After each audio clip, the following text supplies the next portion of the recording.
Voilà, je suis heureux de me retrouver ce matin avec vous. Et alors, on va continuer le message que je vous ai apporté sur la foi qui s'indigne et obtient des changements. C'est le deuxième message, et vous allez comprendre pourquoi. Mais je voudrais vous rappeler tout simplement ce que je vous ai dit précédemment à ce sujet. C'est Abraham qui fut le premier homme à ne pas accepter les choses qu'il ne pouvait changer. Il ne les a pas, acceptées comme étant un destin préétabli. C'est-à-dire les choses sont comme cela, je les prends, je les accepte et je vis avec. C'est la philosophie du stoïcisme. Ça vous dit peut-être rien, mais ceux qui sont dans notre monde stoïque, ce sont des gens qui voient la réalité dans leur vie ou dans le monde et qui se disent de toute manière, Dieu fera les choses comme il le voudra, alors j'accepte ces choses-là, aussi bien dans le monde que dans ma vie, et puis je n'ai plus besoin de me fatiguer, je n'ai plus besoin d'aller prier, ça ne sert à rien. Abraham a toujours obéi à Dieu. Parce que jusqu'à un certain moment de sa vie, Dieu lui a donné des ordres, des commandements. Va, quitte ton pays, va dans le pays que je te montrerai. Abraham se soumet humblement, il fait les choses. Et puis il arrive à un moment donné où Abraham, le Seigneur vient le visiter, ils sont trois anges, et parmi les anges, il y a l'Éternel. Et il s'approche de Sodome et Gomorrhe, et voilà que le Seigneur va dire, est-ce que je peux cacher à Abraham ce que je m'apprête à faire? Ne croyez pas que le Seigneur a dit, oh, ça serait sympa que je dise à Abraham quand même, parce qu'il obéit, il est sérieux, et il est intègre. Oh, je vais quand même lui dévoiler mon plan, et puis, ma foi, je continuerai à faire ce que je veux. Non, non, si Dieu a voulu faire connaître son plan sur Sodome et Gomorrhe, c'était pour inciter Abraham à le prier d'une nouvelle façon.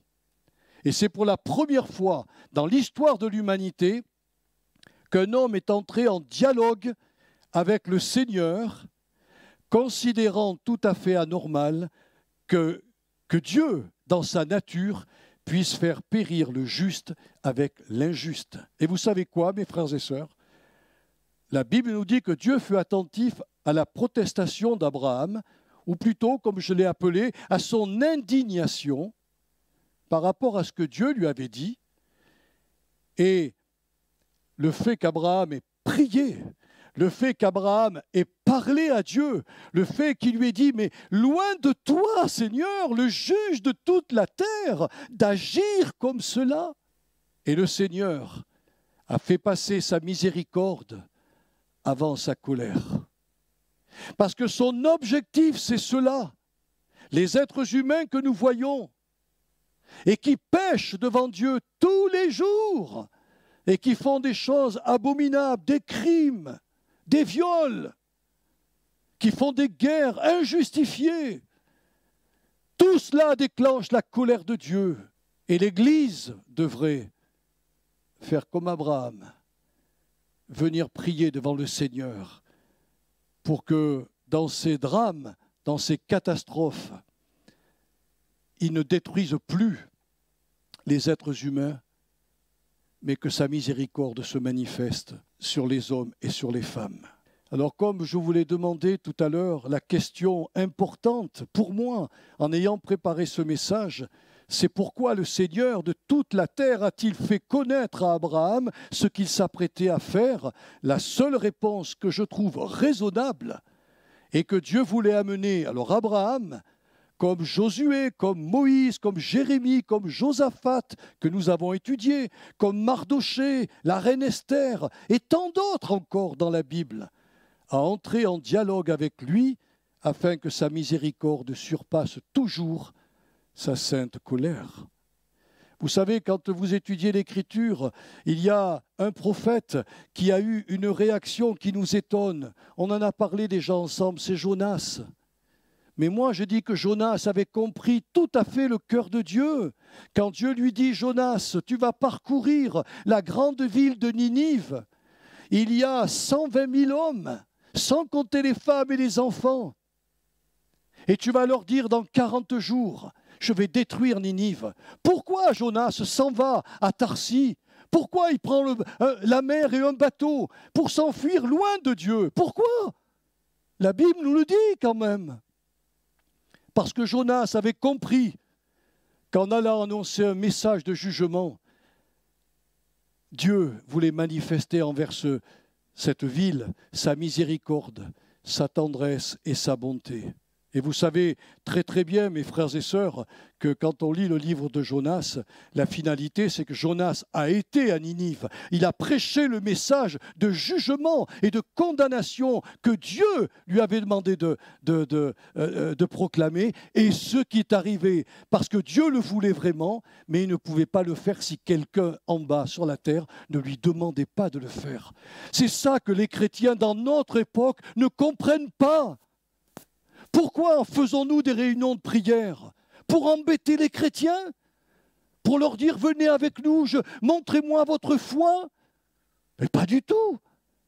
C'est pour justement nous permettre, parce que Dieu le veut, que l'on vienne dialoguer avec lui, que l'on vienne parler avec lui, qu'on vienne s'indigner avec lui. Je vous l'ai dit, je ne sais pas, je ne suis peut-être pas fait comme vous, moi j'en sais rien, mais je suis horrifié de voir nos églises vides. Horrifié de voir le peu de monde, des gens de l'extérieur se convertir. On a eu combien de conversions cette année? Vous avez parlé à combien d'âmes? Combien ont été touchés par le message? Tous les chrétiens sont comme vous, hein. Il n'y a aucun jugement sur vous. Mais c'est l'état de l'Église actuelle. Parce que l'état de l'Église actuelle a compris que la prière, c'était simplement demander pour soi. Et ce n'est pas pour soi uniquement. C'est aussi pour le monde. C'est aussi pour nos familles qui se perdent. Voyez-vous, tous ces gens-là ont compris. Alors on comprend pourquoi Dieu a fait venir le grand poisson. Pourquoi Dieu aussi a fait l'épisode de ce ricin qui a poussé, si vous connaissez l'histoire de Jonas, pour lui faire de l'ombre, et le lendemain, un petit ver insignifiant, clic, est venu toucher le ricin a séché, et voilà que notre Jonas se met en colère. Et Dieu lui dit alors, à un arbre qui t'a rien coûté, hein, je le fais pousser, je te fais de l'ombre, puis le lendemain, le petit ver que j'ai envoyé tue l'arbre, et toi, tu es insatisfait. Est-ce que moi, l'Éternel, je voulais manifester de la compassion pour Ninive, mais j'avais besoin que tu viennes me le demander. Alors Jonas, là, il a dit, Père, je retourne vite à Ninive, je proclame le message et agis comme tu le veux. Et vous savez quoi? Ninive a été sauvée. Tous les habitants, tous les animaux même ont jeûné. Tout! Cette ville a été protégée un siècle. Un siècle! Oh, si vous connaissez la miséricorde de notre Dieu, ce serait formidable. Alors, il me semble urgent, mes frères et sœurs, que l'Église comprenne, elle aussi, que si le Saint-Esprit a pris soin de lui révéler la trame des événements apocalyptiques qui doivent se produire au sein des nations de ce monde, ce n'est certes pas pour qu'elle adopte la philosophie stoïcienne de la résignation, en disant « Dieu nous l'a bien dit, hein, ceux qui doivent être sauvés seront sauvés. Ceux qui doivent aller en enfer, ils iront en enfer. » Ça, c'est le fatalisme, hein. Ça, c'est la doctrine stoïcienne qui est très, très, très mauvaise, mes frères et sœurs, et qui n'est pas enseignée dans la Bible. Mais au contraire, l'Église est appelée à venir près de son Seigneur pour combattre avec son divin époux et repousser les forces du mal, c'est-à-dire les esprits de démons, comme dira l'apôtre Paul dans la lettre aux Éphésiens, et qui veulent séduire et tromper les nations. Mais il veut aussi que nous intercédions et que nous supplions que le Seigneur inonde nos familles, nos amis et bien sûr nos contemporains d'une pluie miséricordieuse. Regardez ce que Paul a écrit dans 1 Timothée, chapitre 2, verset 4. ce que Dieu veut. Alors je suis allé voir dans le texte original ce que voulait dire le verbe vouloir ici. Ce verbe vouloir dire que Dieu a un dessein, il a un plan, il a une intention suprême. Le dessein de Dieu, ce qu'il veut, c'est que tous les hommes, toutes les femmes soient sauvés, nous dit l'apôtre Paul, et parviennent à la connaissance de la vérité. Pourquoi? Parce qu'il y a un seul Dieu et aussi un seul médiateur entre Dieu et les hommes, Jésus-Christ, homme, qui s'est donné lui-même en rançon pour tous. Alors, c'est pour cette raison que l'Église actuelle prie pour que cesse la guerre en Ukraine et pour que ces gens aient une plus grande connaissance du Fils de Dieu. Même si je crois que derrière ces événements, il y a certainement des prophéties qui sont en train de s'accomplir. Oui, il y a certainement des prophéties que nous a annoncé le prophète Ésaïe concernant les pays de Gog et de Magog, c'est-à-dire les pays de l'URSS et du Nord, qui un jour auront une porte ouverte sur Israël. Or, vous ne connaissez peut-être pas l'histoire, mais regardez la carte de l'Ukraine. S'ils s'emparent, pas simplement de la Crimée, mais ils l'ont déjà, mais s'ils s'emparent de tous les ports qui sont à côté, ils ont un accès à la mer Méditerranée, c'est-à-dire à Israël. Ouh, je crois que l'histoire est en train de s'accomplir sous nos yeux, mais ça n'empêche pas qu'on ne va pas être stoïque devant ce qui se passe, mais on va ensemble dire, Seigneur, il y a des justes à l'intérieur de l'Ukraine, il y a des femmes, des enfants qui sont assassinés aujourd'hui. Oh Dieu, fais quelque chose. Et Dieu fera quelque chose. Je ne sais pas comment, je n'ai pas la révélation, mais il fera quelque chose. Alors vous voyez, ce que j'ai voulu vous dire là, il y a 15 jours, c'était que l'Église doit être mobilisée, vraiment mobilisée dans la prière pour les besoins du monde. Un serviteur de Dieu a écrit, c'est un vieux serviteur de Dieu, qui a dit « Dieu ne fait rien sinon en réponse à la prière ». Ah mais j'ai relu 20 fois la phrase, hein. Je l'ai relu 20 fois pour la comprendre. Dieu ne fait rien, sinon en réponse à la prière. Vous voulez que Dieu sauve vos enfants, sauve vos amis, sauve vos contemporains? Venez prier, venez vous indigner devant lui. Venez dire, Seigneur, c'est le temps de la grâce. Et on s'aperçoit que le monde est dans l'ignorance totale des choses de Dieu. Nous écoutons parfois avec Chantal des émissions, des petits jeux qui se passent à midi. On pose des questions sur la Bible à des gens, mais je vous garantis, il n'y a pas une grande connaissance dans notre pays de la Bible. Hein. Alors ce matin, j'aimerais vous montrer au travers du texte qu'on va lire que la miséricorde divine est aussi une grâce qui répond aux divers maux psychiques et physiques des chrétiens. Ça, c'est important de le savoir. Parce que si on devait simplement nous joindre dans la prière avec notre Seigneur pour ce monde qui se perd, ou pour que les événements mondiaux soient transformés, jusqu'au jour où Dieu nous enlèvera et que l'Église, après, une fois que l'Église est partie, on n'aura plus besoin de prier pour le monde. Les malheurs que l'Apocalypse annonce se réaliseront, mais dans l'immédiat, tant que l'Église est là, nous pouvons changer les choses.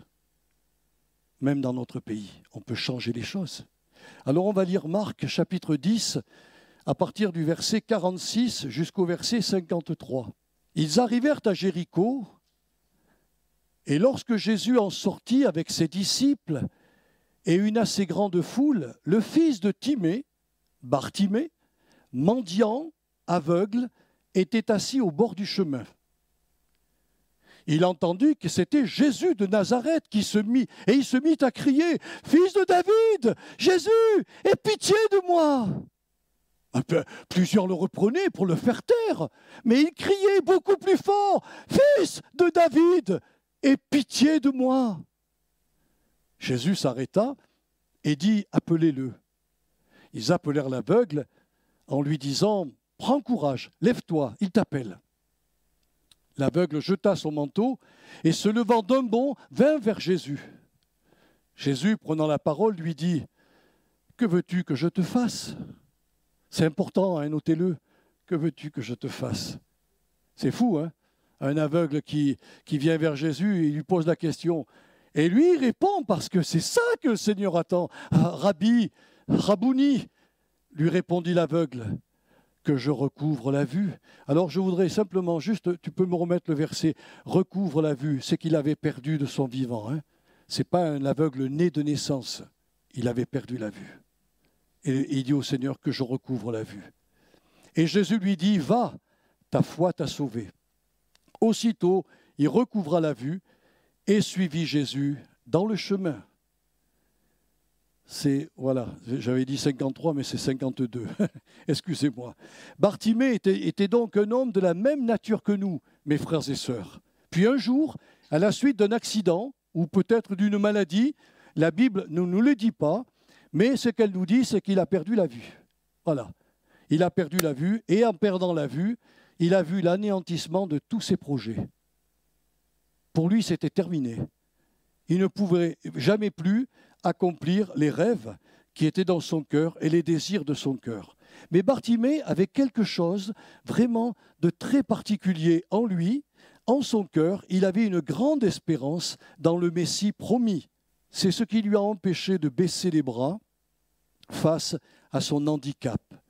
En lisant l'Ancien Testament, de toute manière, il ne pouvait pas le lire, mais quand il était à la synagogue, il a entendu ce que disaient les rabbins, que lorsque le Messie paraîtrait, il ferait du bien aux pauvres et aux déshérités. Il s'intéresserait, il aurait une manifestation d'amour extraordinaire. Et Bartimée avait cette espérance. Oh, il devait dire en son âme, « Oh Seigneur, si je pouvais de mon vivant rencontrer le Messie !» Et c'est ce qui s'est produit. Dans la ville de Jéricho, il entend des bruits, il entend des cris. Il dit, « Qu'est-ce qui se passe? Mais dites-moi ce qui se passe. » On lui dit, « C'est Jésus de Nazareth qui passe ici. » Et il avait entendu parler de ce Jésus qui faisait des miracles. D'où son cri, « Jésus, fils de David, aie pitié de moi. » En réalité, il a dit « fils de David » en premier. Il reconnaît vraiment que ce Jésus est le Messie promis et il passait devant lui. Alors il a crié à plein gosier « aie pitié de moi ». J'ai cherché le mot « pitié » pour savoir en réalité ce qu'il veut dire. En réalité, on aurait pu le traduire par « sois miséricordieux envers moi ».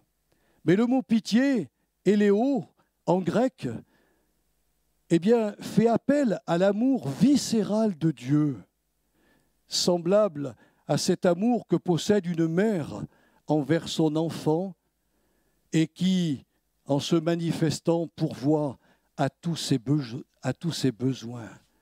Voyez-vous, ce n'est pas simplement de dire à Jésus « et simplement compassion de moi, tu vois, dans l'état que je suis, Seigneur, mais je fais appel à ton amour viscéral. Je suis un fils d'Abraham, j'ai la foi en toi, je crois en toi. Ô Seigneur, je suis ton fils. » Le Seigneur, quand il a entendu ça, il s'est dit, mais voilà vraiment un enfant d'Abraham qui croit à ce qui est écrit dans la parole de Dieu.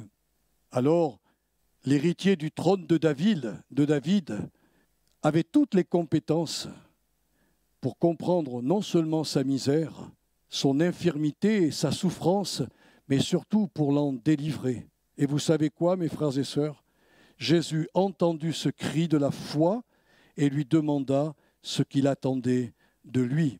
D'autres personnages, dans la Bible, je vous ai pris que 2 exemples, mais d'autres personnages sont venus voir Jésus pour lui dire la même chose. Souvenez-vous des 10 lépreux, qui ne suivent même pas Jésus, mais entendent parler de son amour, viennent lui dire « Seigneur, nous te supplions, aie compassion de nous. » C'est le même mot qui est employé.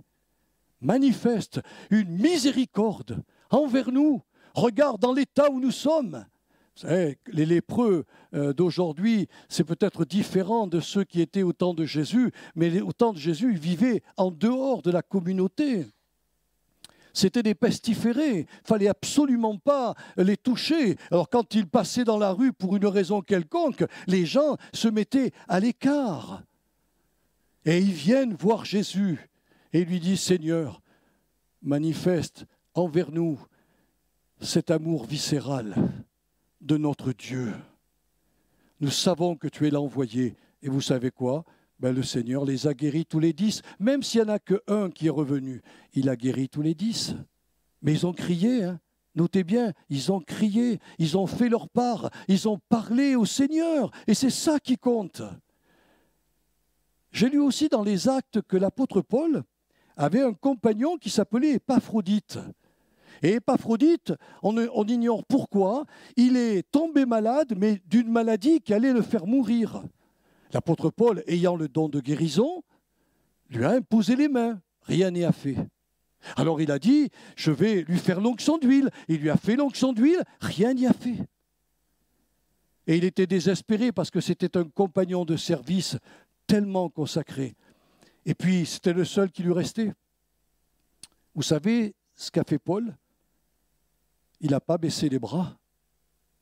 Paul a pris le chemin de la prière, mais de la prière que je vous enseigne depuis, comme je le fais aujourd'hui, de la prière qui rentre en dialogue avec Dieu et qui va parler à Dieu, et qui va lui dire, Seigneur, regarde mon compagnon, si tu dois le prendre, je ne m'oppose pas à ta volonté, mais il m'est tellement utile et je n'ai que chagrin sur chagrin depuis quelque temps. Je te demande, Seigneur, d'être miséricordieux et d'avoir pitié de cet homme, de mon compagnon de service et en même temps pitié de moi. Vous savez quoi? Relisez les Actes. Dieu a guéri Épaphrodite et il l'a rendu à l'apôtre Paul. Alors la question que j'aimerais vous poser ce matin, comment réagissez-vous face à vos propres misères?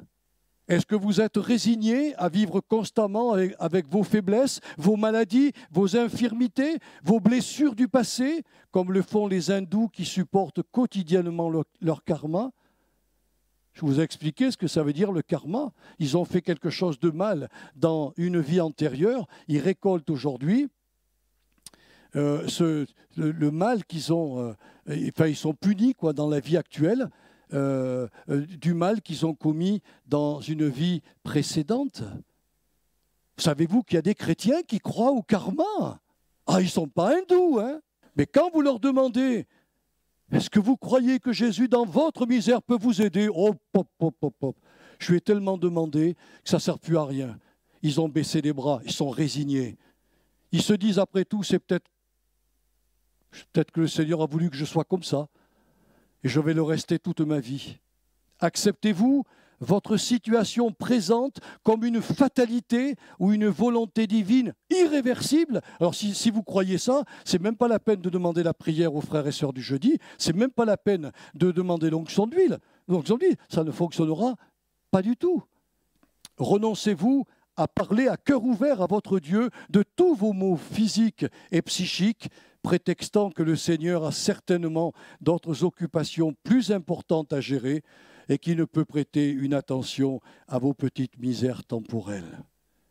J'ai souvent entendu ces phrases dans la bouche de ceux qui aiment le Seigneur Jésus. Ils disent « Oh, on ne va pas le déranger ». Et pourquoi? Le Seigneur s'intéresse à nos besoins, mes frères et sœurs. Je vais vous dire une chose que j'ai appris dans les livres, c'est que lorsqu'un cœur n'a plus de désir, eh bien, il n'y a plus d'espérance. Et il n'y a plus de nourriture pour la foi. Parce que si notre foi est forte, c'est qu'elle a de l'espérance. Bartimée avait une foi forte parce qu'il avait une espérance dans le Messie promis. Si le chrétien perd tout désir dans son âme, il est en train de se provoquer un suicide spirituel. Il se détruit à l'intérieur. J'espère que ce matin, mon message va vous booster. Je crois que le diable ne veut plus que nous ayons de désir. Alors on peut avoir des désirs qui ne sont pas du tout conformes au Seigneur. Mais vous savez ce que dit la Bible? Fais de l'Éternel tes délices et il te donnera ce que ton cœur désire. Ce qui veut dire que quand nous avons des désirs qui ne sont pas conformes au plan divin, eh bien, si j'aime le Seigneur, il va faire mourir les désirs qui ne sont pas du tout bons pour moi, et puis il va amener à l'accomplissement les désirs qui vont me rendre heureux et qui vont le réjouir. Lui, le Seigneur de gloire et de lumière. Considérez, on parlait de Paul tout à l'heure, Paul avait une écharde dans son corps. Vous connaissez ça, hein? Quand on lit la Bible, on connaît l'écharde de Paul. On ne sait pas ce que c'est exactement, s'il avait une faiblesse physique, s'il avait les yeux fatigués, enfin peu importe, il avait des problèmes d'élocution, des problèmes de vue, et il avait souvent des fatigues assez terribles.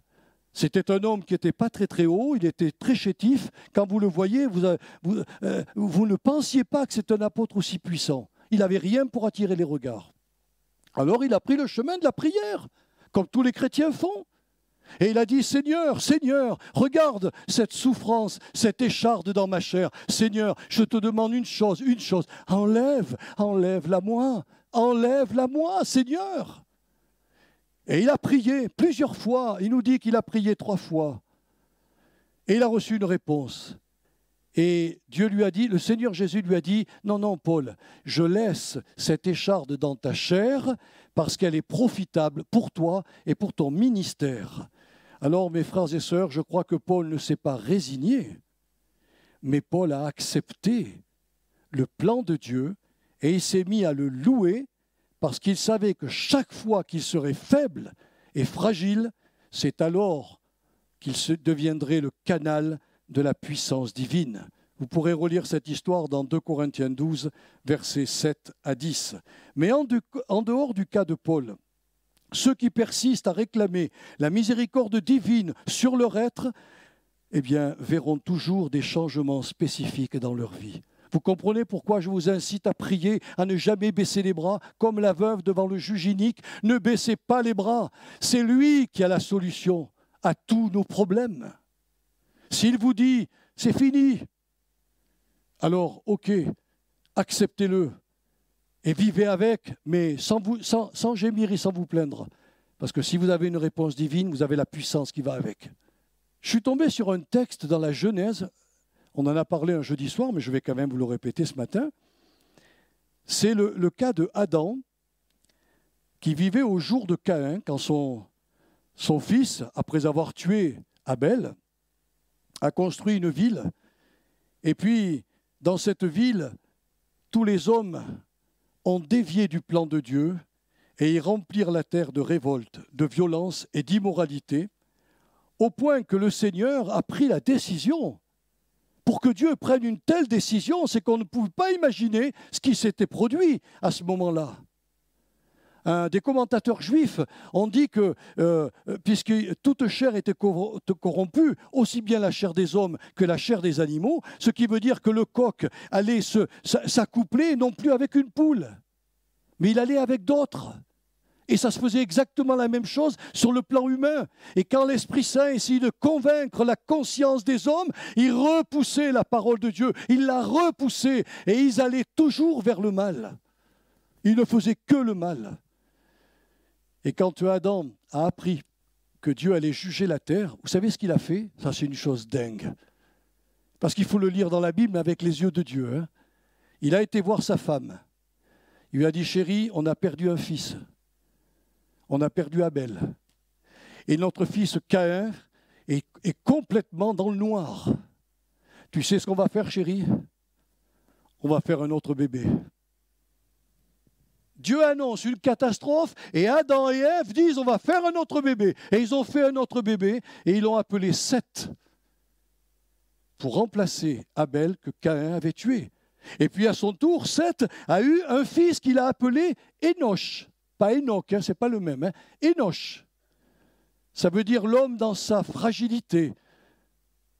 Et c'est à ce moment-là, nous dit la Bible, je vous donne la référence, c'est dans Genèse 4, versets 25 à 26, c'est à partir de ce moment-là qu'on a commencé à invoquer sur la terre le nom de l'Éternel miséricordieux. Ce qui veut dire qu'Adam et Ève, en réponse à la parole de Dieu de détruire la terre, ont fait un enfant qui à son tour a fait un enfant et qui a amené la génération nouvelle à prier devant l'Éternel, à dialoguer avec l'Éternel. Et vous savez quoi, mes frères et sœurs? Vous savez ce qui s'est passé? Dieu a regardé le monde et il a trouvé Noé. Et il a dit, même si je détruis la grande majorité de cette terre, je vais refaire le monde avec Noé et sa famille. Alors, on revient en arrière. Et si Adam n'avait pas eu cette réaction, on ne serait pas là en train de prêcher et en train d'écouter la parole de Dieu. Ouais, le Seigneur de toute la terre écouta les prières des supplications de cette nouvelle race de croyants et il choisit Noé, de qui allait sortir une nouvelle humanité. La terre est remplie aujourd'hui de gens qui parlent de Jésus, qui vont dans des communautés, qui savent que Jésus est le Sauveur. Mais ce sont des gens qui restent chez eux quand on prie. Ce sont des gens qui sont dans un stoïcisme terrible. Ils vivent dans le fatalisme. Quand vous leur dites « tu as un problème, alors on va prier pour toi ». Tu penses vraiment que Dieu va s'intéresser à mon problème? Ils vivent dans un négativisme terrible. Mais c'est diabolique, il faut dire les choses. C'est diabolique. Le Dieu que nous aimons, c'est un Dieu qui a un amour viscéral pour nous. Et il a envie de nous aider dans nos problèmes. Mais il y a un chemin quand même à prendre. Il faut que nous nous adressions à la bonne personne. Avez-vous remarqué que lorsque vous souffrez, enfin que nous souffrons, je dirais, de quelques pathologies, nous n'allons pas chez le boulanger ou le boucher du coin pour obtenir du secours? Vous vous rendez compte, si je tousse, si j'ai comme une bronchite, je vais aller voir mon boucher, lui dire tu peux me donner quelque chose parce que je tousse. On ne fait pas ça, mes frères et sœurs. Quand on a une pathologie, quand on a un problème, on va voir le médecin. Le médecin va faire un diagnostic, va nous donner une ordonnance, des médicaments pour que nous puissions sortir de nos problèmes. Il faut s'adresser à la bonne personne, mes frères et sœurs. Vous avez des gens qui sont malades aujourd'hui, ils vont faire des milliers de kilomètres pour se prosterner devant une idole, qu'elle soit en France, qu'elle soit en Italie, qu'elle soit en Espagne, qu'elle soit au Portugal. Ils vont se prosterner devant quelqu'un qui n'est simplement qu'un mortel. La bonne personne pour régler nos problèmes, c'est Jésus. C'est Jésus. Seulement, vous savez quoi? Ils n'ont pas la foi pour entrer en dialogue avec Jésus. Ils n'ont pas la foi pour faire ce qu'a fait Bartimée. Devant toute cette foule, il a crié. On n'en a rien à faire des autres. Hein? Il a crié. Jésus, fils de David, aie pitié de moi. Puis, comme Bartimée, mes frères et sœurs, exposons clairement nos besoins à Jésus.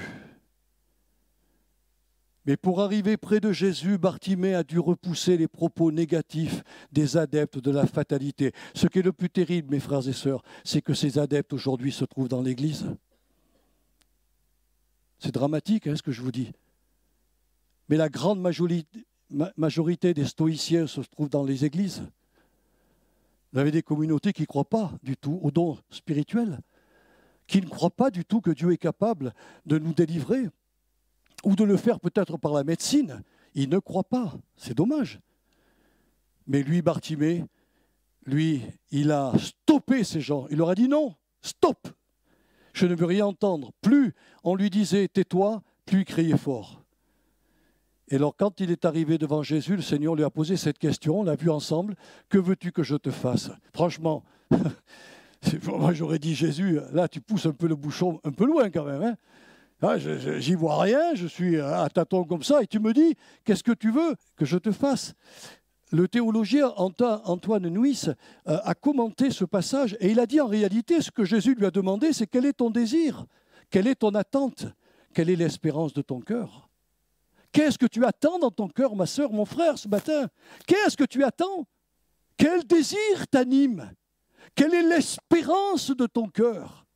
C'est ça qui va te motiver à crier. Et la réponse que lui donna Jésus, fut considéré comme une manifestation de sa foi. Le fait que la personne malade vienne lui demander, alors chez elle ou en église, en exposant son problème, démontre qu'elle a trouvé la bonne personne et que cette personne a la capacité de répondre à son besoin et à son attente. Alors si vous souffrez de quelques maux physiques et psychiques, approchez-vous de Jésus par la prière et dites-lui, comme le fit Bartimée, « Seigneur, use de compassion envers moi et guéris-moi, par exemple, de cette maladie qui me ronge. » Oui, je vais vous dire une chose, mes frères et sœurs, je reconnais que la prière par procuration, elle a un bon côté. Parce qu'il y a des gens qui sont loin, qui ne peuvent pas se déplacer, ils vous envoient un coup de fil en disant « Priez pour moi », c'est bon, il faut le faire. Mais nous envoyer constamment des mots pour prier pour des gens qui n'oseront même pas venir vers Jésus une fois et crier vers lui, ça ne sert à rien. Ça ne sert à rien. Parce qu'ils veulent que ce soit nous qui prions pour eux. Vous avez lu le texte avec moi? Est-ce que Bartimée a dit à quelqu'un « Écoute, moi je n'y vois pas, donc va à ma place là, voir Jésus et dis-lui qu'il me guérisse de ma cécité ». Est-ce qu'il a fait ça? La Bible dit qu'il sauta d'un bond et il a jeté son vêtement, il est parti. Alors, je ne sais pas, il devait avoir des yeux ouverts dans son cerveau. Il est parti, puis il a atterri devant Jésus.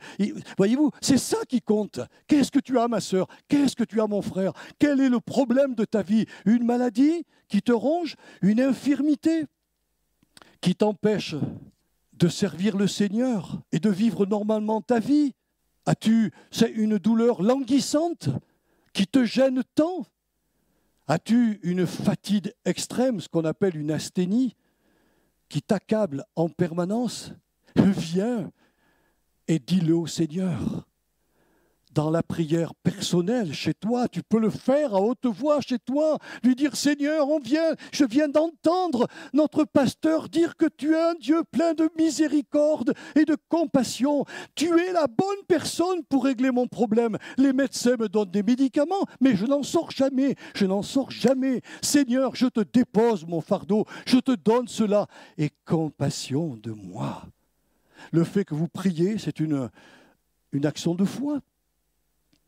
Ça peut être un problème psychique. Là aussi, vous pouvez lui dire « Seigneur, use de compassion envers moi et délivre-moi, par exemple, de ce mensonge qui contrôle mon être. » Oui, je peux vous dire qu'il y a des chrétiens qui sont menés toute leur vie par des mensonges. Mensonges qu'ils ont acceptés, qu'ils ont reçus, qui s'est établi dans leur être et ils sont dirigés par ces mensonges. Si vous êtes conscient qu'il y a des mensonges qui vous traversent, mes frères et sœurs, alors allez vers le Seigneur et dites-lui, Seigneur, aie compassion de moi. Est-ce que votre âme est double, comme nous le dit l'apôtre Jacques? Est-ce que vous avez une addiction? Est-ce que vous avez un mauvais trait de caractère? Moi, je peux en parler, mais je ne vous en parlerai pas ce matin, mais j'ai vécu cela, moi.